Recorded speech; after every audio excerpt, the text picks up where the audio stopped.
it's a subject I think that a lot of engineers are concerned with. In other words, like, where is my space? Where is my territory? Where am I operating? Where do I have freedom?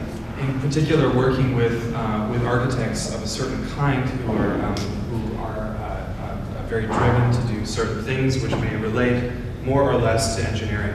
And I think that there's a history of engineers out there who have delineated new kind of territories based on their personalities with architects. And I guess you know, Cecil Belmont would be one of them, somebody who actually tried to, and is trying to bring back the idea of the engineer being an equal author to the architect. And I think that this is something that Matt thinks about a lot. And the other thing I wanted to say is that in relation to that Matt's been doing all of these galleries, and I think that that's what you're showing today, right? The galleries in SCI-Arc, and that's an interesting chance to both deal with the personalities in SCI-Arc, but also deal with really different types of workflows between architects and engineers. And I would say, just thinking like off the top of my head, Eric Moss's cube, Dwayne's butterfly staircase, and then Dragonfly that we did together are three kind of different types of architecture that allow the engineer to plug in to more or less to different kinds of degrees. Like in the case of Eric Moss, it's a very conceptual project.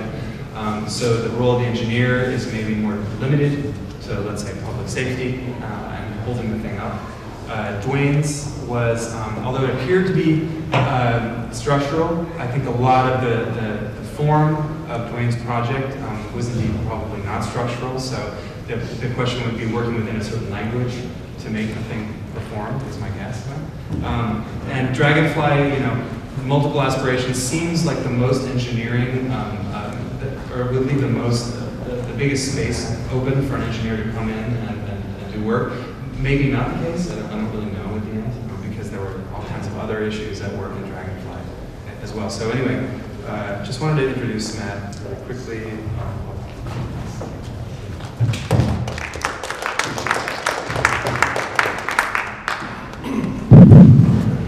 Thank you, Tom. That was very nice. I wasn't sure what to expect. So, most of you here know me. I teach structures and consult many studio courses, and have also, in the time that I've been in Los Angeles, which was starting in 2006, I arrived to start a new company here, Pearl Harbor, opening an office in Los Angeles. Pretty much from that moment, I've had some engagement with SCI-Arc and with the projects that were, the installations that were going on in the gallery. So when Wendy invited me to speak, she suggested it'd be a great idea to talk about these installations. And Tom is very correct in pointing out that there is it is a difficult thing to know your place as an engineer, to know where you kind of your orbit happens, and how you can best sort of facilitate and collaborate with designers and architects. So for me, the gallery projects have been an incredible opportunity to really test those waters in a setting that doesn't place a premium on arriving at the right solution. Rather, it places a premium on exploring solutions. So let's talk about that.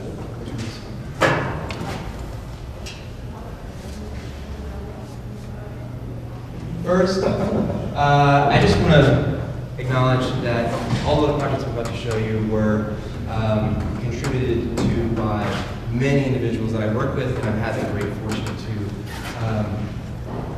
to work with them, and also I've been very lucky that the group of individuals that I have worked with at Borough Apple are extremely talented and enthusiastic. These projects happen largely on our own time and largely by our own initiatives. So it's been really a pleasure in that regard. So Tom approached me in 2005, I believe, and said, I had just appeared in Los Angeles. He said, I've got this thing that I'm doing, it's an installation in the gallery, and I need to work with an engineer. What do you think? Do you want to talk about it? And I said, sure, let's talk about it. It sounds like something I want to get involved with. Not having any idea what was ahead. The interesting thing about the first installation that we did was it started without a design. And I had never experienced it before. I never approached a design process at such an early conceptual phase. And so that presented a really exciting opportunity. Tom was interested in the morphology of the Dragonfly wing, the notion that this thing has to be extremely light and strong to enable lift for the Dragonfly, and it also has this incredibly articulated, beautiful geometry of cells that appear to be on the surface irregular or random, but when you really dig down deep, you start to see patterns and emergent cellular arrangements. So really interesting. Not sure where this is going at the moment. We sit down and we start coloring in the Dragonfly wings and deconstruct how does this thing arrange itself? What's the self-organization of the cells in the wing? And we started to see pretty clear patterns. Namely, you've got 4-sided cells, 5-sided cells, 6-sided cells, and they all kind of live together and are distributed throughout the wing, but in a particular pattern that would suggest a rib-like structure and then in between this rib-like structure, a kind of membrane-y, tissue-y surface. So this is what we started with. Tom was really interested in the idea of can you see the truth? See, here you're starting with a one-way span system, so very conventional. The two systems in the middle are a grid shell two-way span system, which is got the one on the left there has a lot of rigidity and regularity. The one on the right has a lot of regularity but no rigidity. And what we were interested in is finding some kind of emergent or hybrid configuration that would allow for structural rigidity or performance where we needed it, but not necessarily what we did. So I'm showing an analysis here, but what the process that was involved largely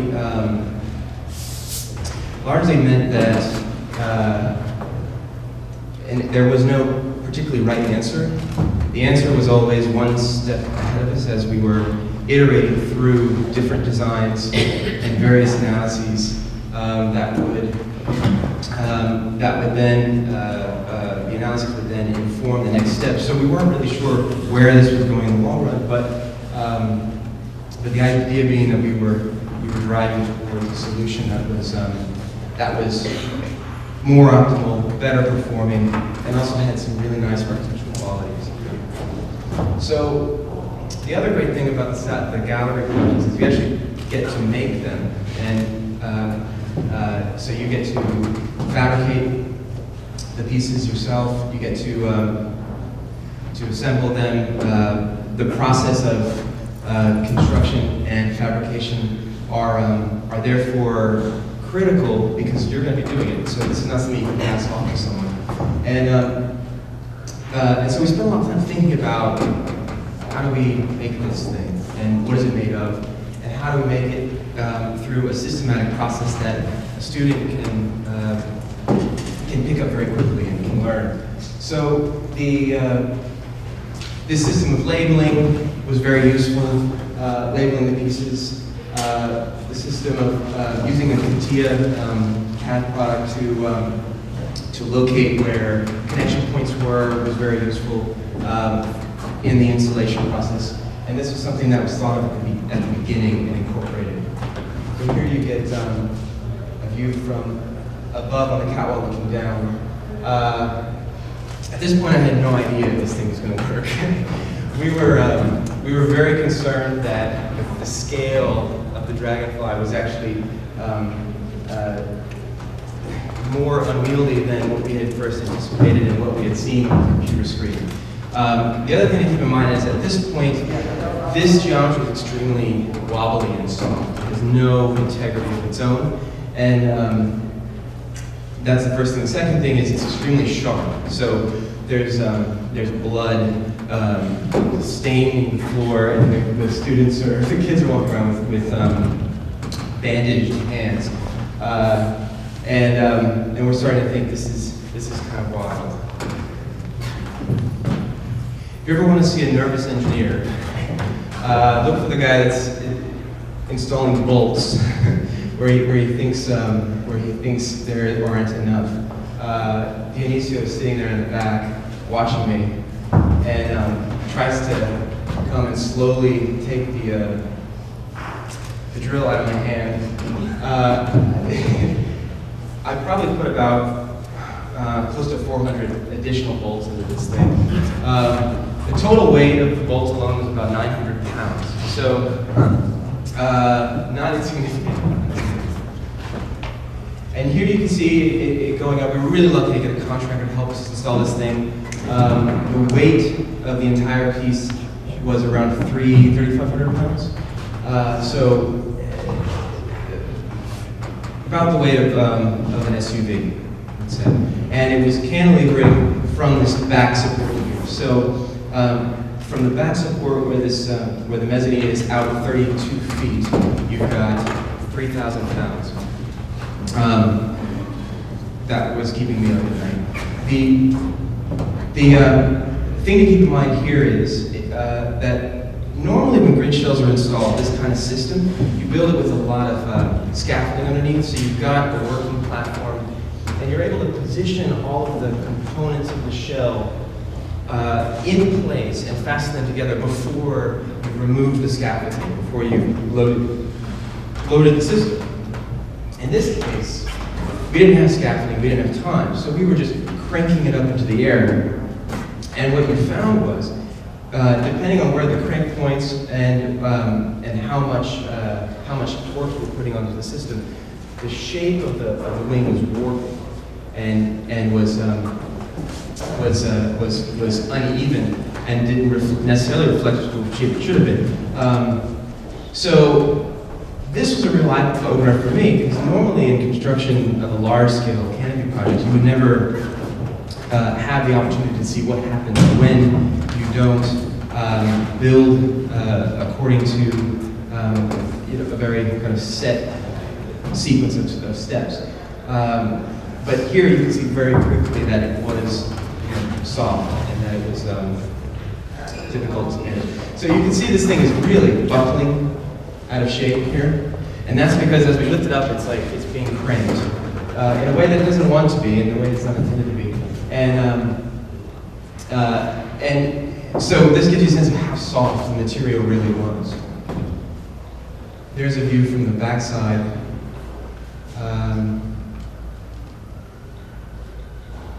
So here's a view from the front before we pulled the jacks. This was the straps.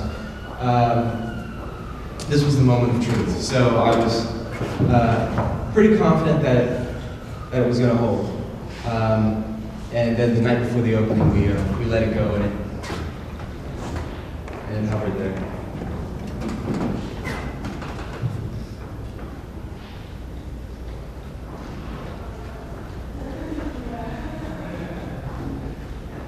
The next project that I had a hand in that I want to talk about is a project by, it's also an installation here, Iwamoto and Craig Scott, Voussoir Cloud. And this used an entirely different sensibility of building. It was meant to be extremely light and delicate, and was they didn't have an interest in articulating the connections or the fastening of the pieces, or really the assembly of the pieces. So in this instance, they approached the project in a similar way to Tom, which was they started with an initial concept, and then they let that concept guide them through the process, looking eventually for a solution, but not necessarily expecting to arrive at one right away. So they allowed themselves a lot of flexibility.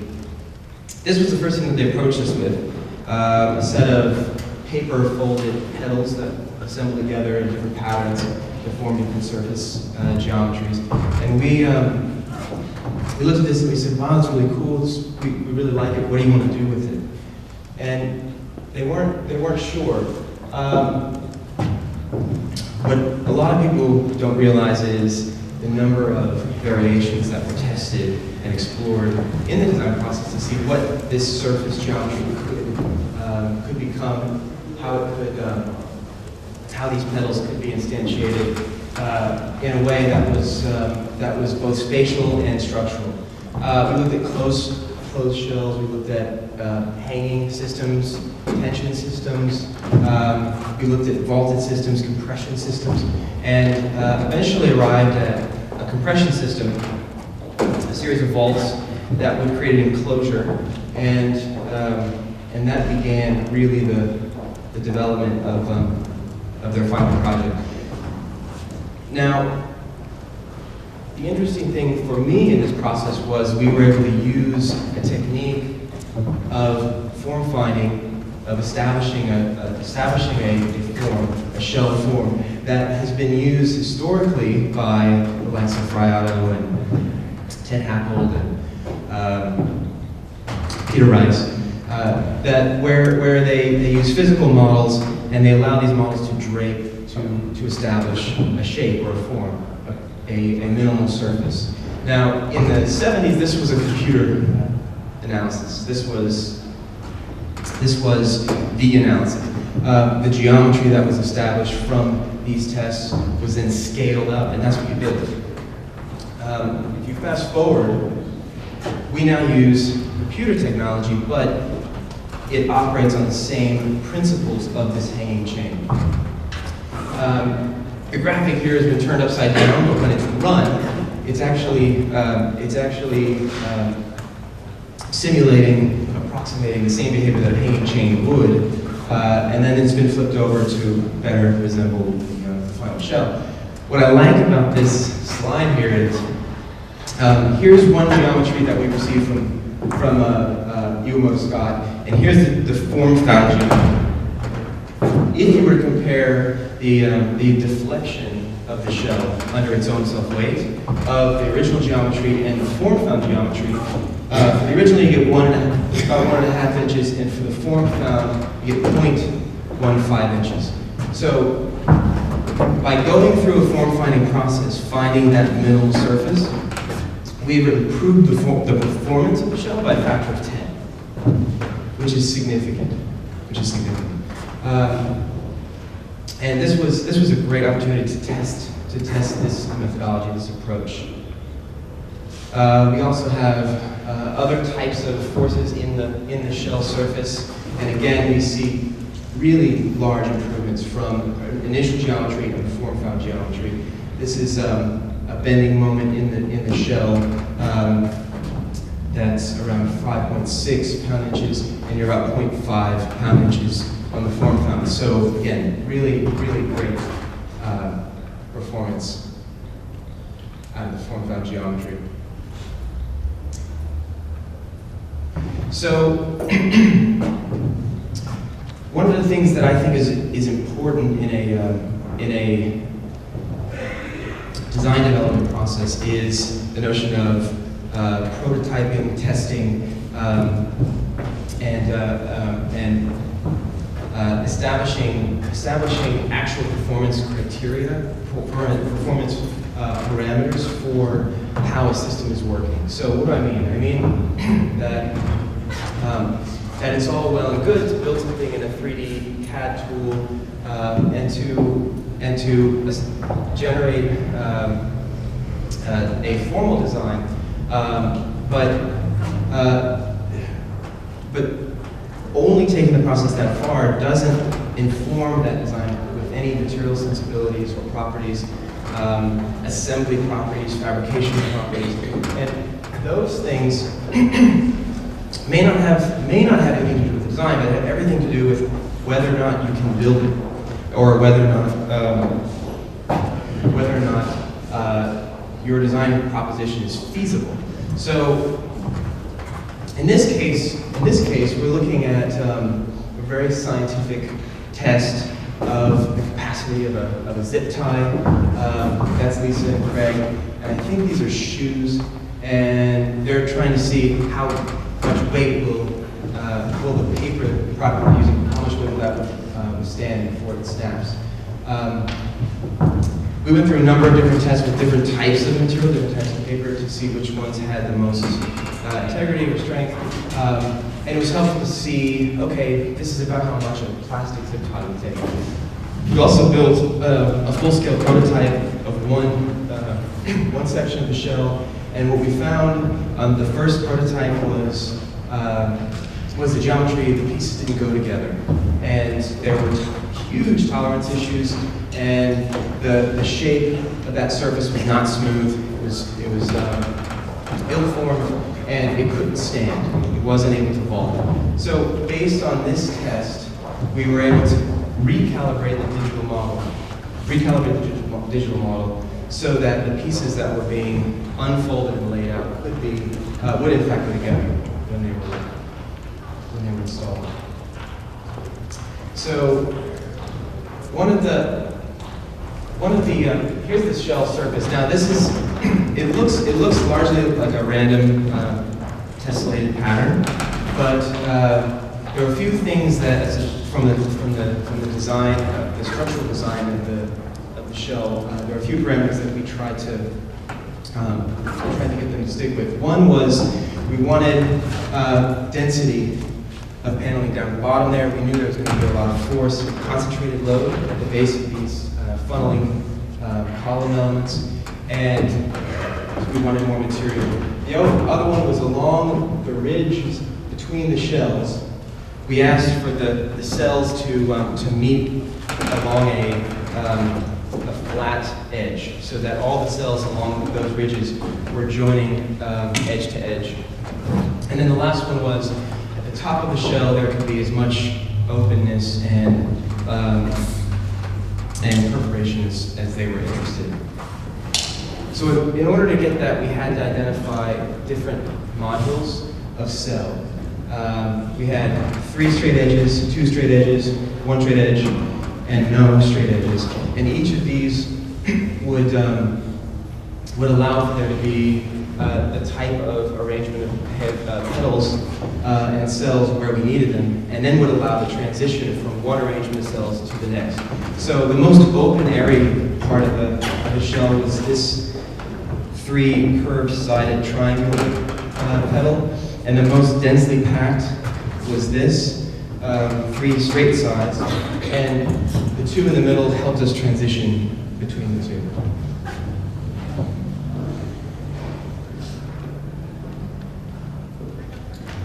Here you can see an unfolding. So this is CATIA. We modeled all the petals in CATIA, and we were able to unfold them. But keep in mind that this is still a digital process. Even though it's a very refined and largely accurate process, it's still a digital process. And even going through this process, we found that the tolerances, the tolerances of the pieces when we built them weren't close enough. So this unfolded geometry had to go through another process that refined it even further in order to assure us that when it was folded and put together that it would all fit.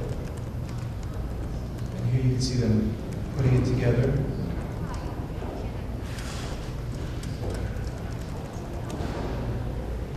Now one of the cool things was when they were building it, one part of the shell was really sagging. It wasn't very stable or rigid, and they had these broomsticks that were holding it up. It was a very light system, which was nice. We weren't worried about it falling down, but the performance of the piece, you might say, had a lot to do with how good it looked. and how smooth that surface was. So we're looking at this and we're thinking, okay, that doesn't look right, it's sagging, the geometry doesn't seem to be aligned correctly, what have you. And it turns out that one of the legs was pushed over about 3 feet and was misaligned. When we grabbed the leg and pulled it into alignment, the part of the shell that was sagging just popped into place like a drum. And it was completely stable after that. Another confirmation of the importance of that minimal surface, that geometric configuration. We call that geometric stability, and it's nice to have that validated from time to time. Here's a view from above. 2,200 pieces. I'm not sure how they got it done in time. Really, really quite nice.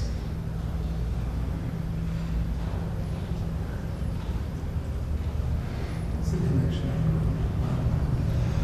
connection? The connection to the ground, I don't think it was connected to the ground. I think it was just bearing. But the shell, once those legs were in place, the shell prevented it from sliding. There was a vertical reaction.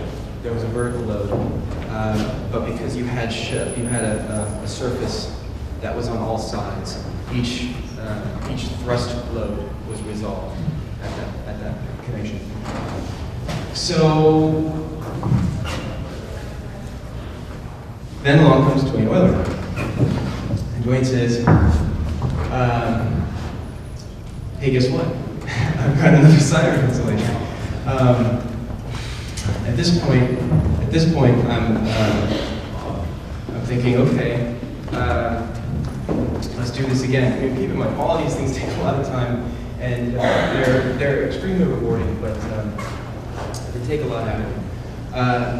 So Dwayne came along and said, "I have this installation. Can you give us a hand?" And I said, "Sure, let's do this." Dwayne and Jenny's idea of an installation was a stair that would go from the ground floor up to the mezzanine. And this was another challenge for us because we had designed the thing that this experimental that would also be supporting occupancy. What was really nice about the process that Dwayne and Jenny went through is they started with a physical process. So they had already built scale mock-ups of this stair and the components of the stair out of plastic tube, and had already started to understand how the pieces were starting to go together, and had already started to distill the complexity from the system.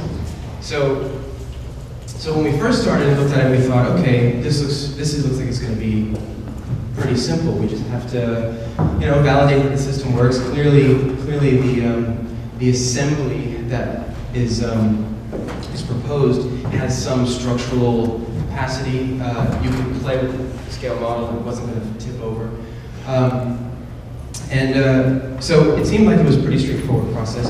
What we found was, when you scale this system up to full scale, and you start working with very thin pipe, aluminum pipe, it has no capacity to take a load, to take vertical load. It's extremely flexible.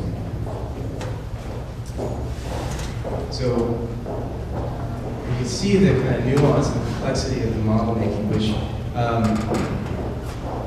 was very intriguing, and also made it very far more easily able to be translated into an analysis or easily able to be understood from an analytical standpoint. As far as I understand, the basic idea is that you've got a series of looped tubes that are looping that form each of the stair, tread, and riser. There's a primary loop, a main loop, and then there's a mesh surface that's applied to this, and then there's a secondary loop that fills in the gaps in order to establish the full geometry that's needed for a stair. In this case, the geometry had a dominant direction. The geometry had a dominant direction. That direction was in the transverse axis to the stair. So each stair tread, as you made your way up the stair, had a lot of stability in that transverse direction. But because of the nature of these independent loops, there wasn't a lot of stability. Here you can see more of the loops. Here's the stair over here. There wasn't a lot of connectivity in the longitudinal direction. So the challenge here was, how do we find that connection? How do we weave together structural elements that will tie together each of these cells in the longitudinal direction without completely killing this, killing the kind of elegance and the presence of these cellular units. In other words, we don't want to turn it into just a space frame. We want to keep and maintain the identity of each of these individual cell components, but they need to tie together, otherwise the tendency is for it to slough over.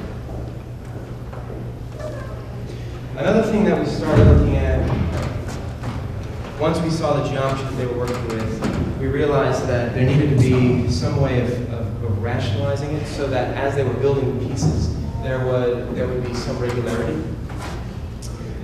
One concern that Dwayne had, because he was going to build it, and Jenny, was that it was difficult to control the radius and bend angle of some of these turns and pipes.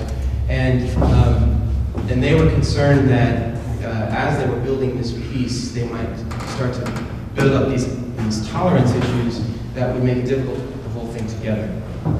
So we brought it into CATIA again and started to look at the geometry and started to rationalize it in order to find, without really compromising the effect of the design, but we started to find ways of regularizing those pipelines.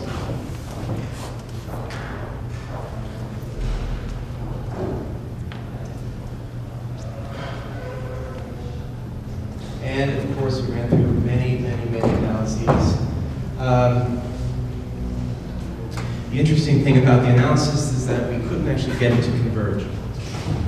And there was Dwayne, you probably remember, there was a point where I said, well, I don't think it's going to fall down, but I can't prove it.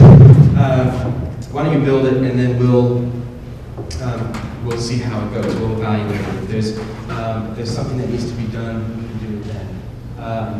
But this kind of structure is so slender and so flexible that the tools that we're using in a structural office couldn't accommodate, which is an interesting take on the ability of the software to control and to enable the design process.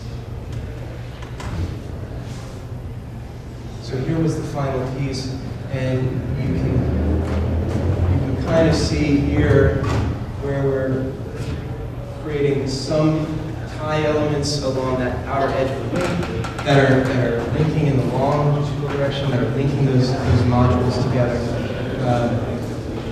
And then there were some crossover elements.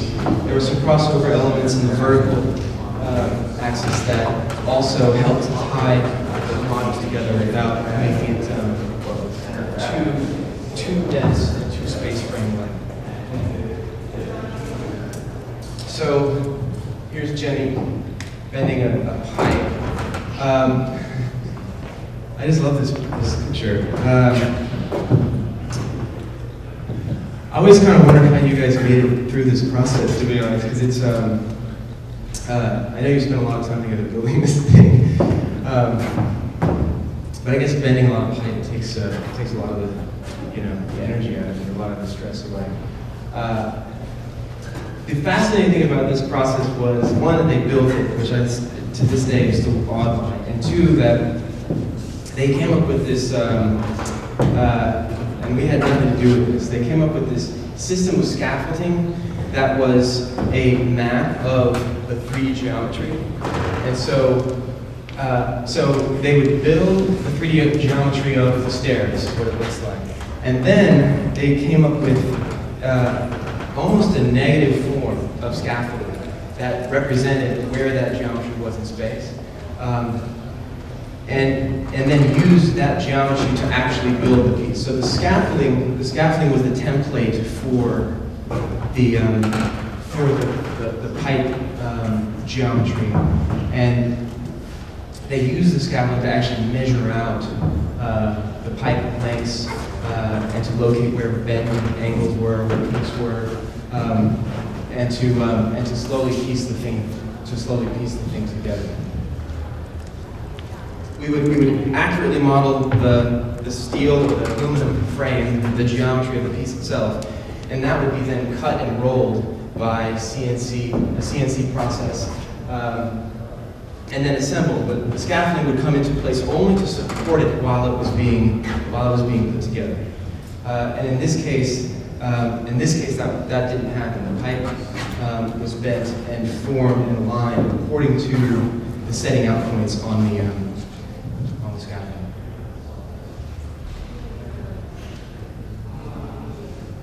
So here's the inside. The piece had to be taken apart when it was outside.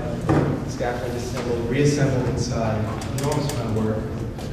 Here we're installing, here the students are installing the mesh wings. And there you go. It actually worked. Now, what was really fun about this piece on the opening night was there was a lot of trepidation to go up and down the stairs. So there was a huge crowd of people down at the bottom and a whole bunch of people at the top that were really just watching people go up and down the stairs. That became this performance art piece. That was really quite fun. You'd have some people that would walk up and they weren't really sure what was going on. And the treads were really quite thin, and so there was a lot of give in the treads, and so even when you were standing on the stair, you kind of felt like there was a little bit of softness there, a little bit of give, and that made people a little nervous. So you had some people who were very slowly kind of creeping up, and then you had one person that would go bounding down to kind of show that they weren't scared. And that was just a lot of fun.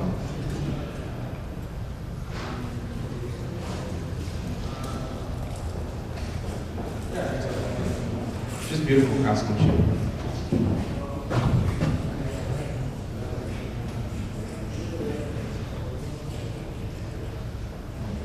The last piece, I don't have a lot of pictures of this, but I wanted to touch on the most recent piece that we did, which was with Eric Moss and the Cube project.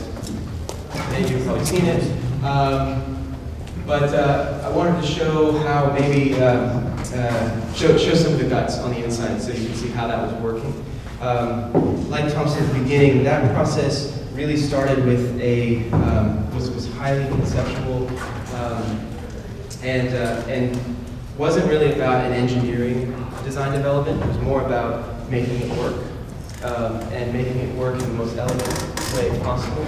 So we knew what the design was from the beginning. There it is. There's the cube. And the challenge for us was how do we build it? How do we ensure that the surfaces are plane, that the seams are tight, that there's sort of economy in the fabrication, that the weight distributes in a safe way into the existing concrete structure above. In this operation, we were looking at where to place the seams. We know we have to build it out of 8x4 panels, and there was some interest to find a way of putting this piece together so there would not appear to be any seams. Fortunately, because of the pattern of overlays on the surface of the box, we could find locations where seams might be obscured or disappear.